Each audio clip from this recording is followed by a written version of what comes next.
Hi, I'm Suzanne Brooks, Senior Economic Policy Analyst at Environmental Defense Fund. Thanks so much for downloading our U.S. natural gas leakage model. This is part one of two videos we've made to help you use the model.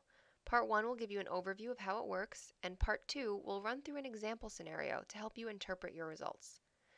The model allows you to examine the climate impacts of reducing methane emissions from natural gas systems, with or without a switch to natural gas fuel technologies. The model opens to this Instructions tab. The second tab is the Control panel, which is really where all the action happens. You'll see the scenario inputs here on the left, and in each of the light blue cells, you'll be able to choose different inputs to create your new scenario. At the top are the natural gas leak rates, which have been divided into three different parts of the supply chain.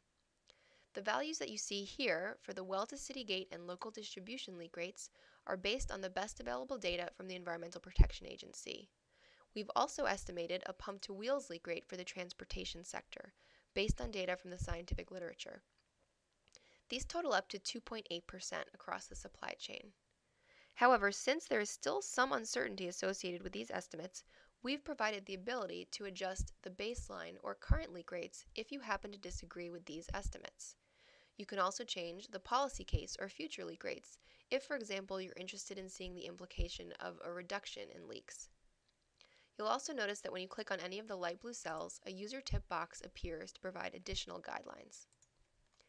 Next, you'll see the fuel mix variables down below, broken down into the power and transportation sectors. The transportation sector is further broken down into the light-duty and heavy-duty vehicle fleets. Our baseline data is fixed and based on actual 2010 data. You'll also see that when you change any of the values in the light blue cells, the gray cells update automatically such that the fuel mix in each sector adds up to 100%.